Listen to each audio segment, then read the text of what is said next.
Selamat pagi dan Assalamualaikum warahmatullahi wabarakatuh. Nah, pada pembelajaran kita kali ini kita belajar di pembelajaran kelas 6.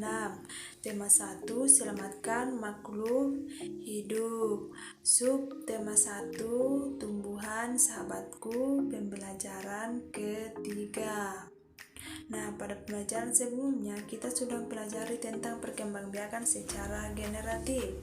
Nah, perkembangbiakan generatif ini dapat terjadi karena adanya peleburan antara sel kelamin jantan dan sel kelamin betina. Jadi, sekarang kita belajar tentang perkembangbiakan secara vegetatif. Coba perhatikan bacaan berikut.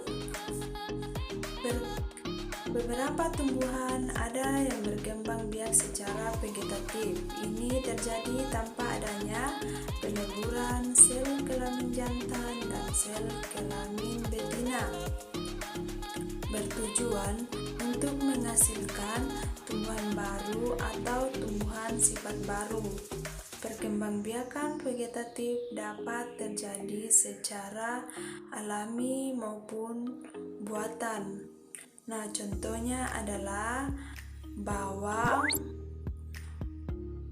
umbi-umbian, jahe, dan sebagainya.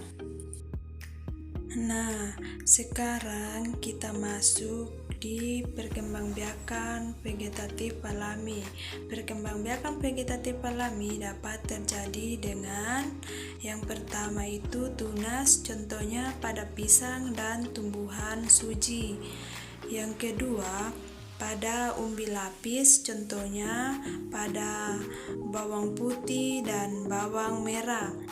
Yang ketiga, umbi batang, contohnya pada tumbuhan kentang dan ubi jalar. Yang keempat yaitu umbi akar, contohnya lobak, wortel, dan singkong.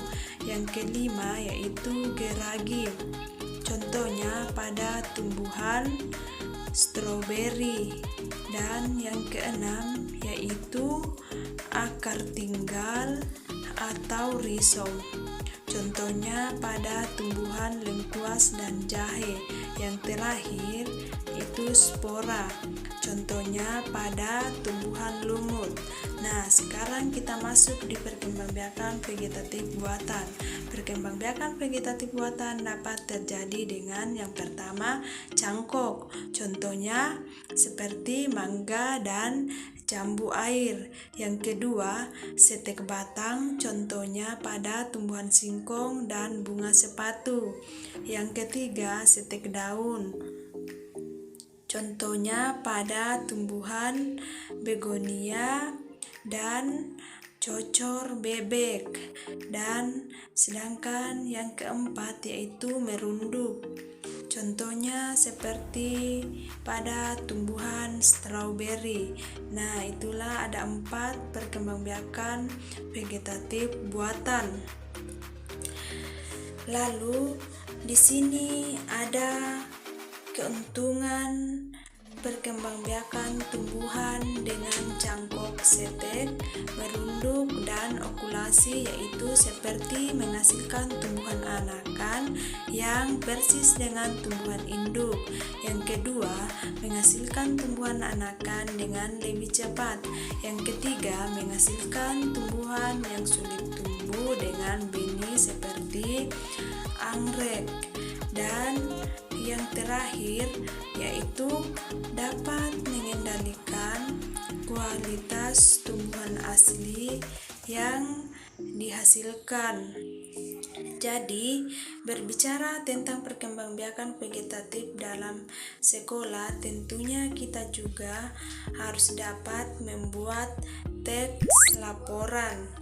Nah, teks laporan ini juga mempunyai ide pokok. Nah, ide pokok dalam teks laporan bisa lebih dari satu. Namun, ide pokok laporan bisa disajikan dalam beberapa paragraf. Nah, di sini langkah-langkah dalam menulis paragraf. Yang pertama, membaca isi paragraf dengan seksama. Yang kedua, menemukan kalimat utama dan kalimat penjelas.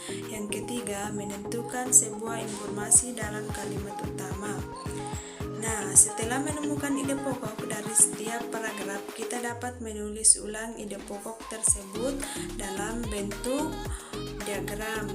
Contohnya seperti pada gambar di bawah ini ada 3, yaitu ide pokok paragraf 1, judul teks laporan, ide pokok paragraf 2. Nah, mungkin itu saja dan sampai jumpa kembali. Assalamualaikum warahmatullahi wabarakatuh.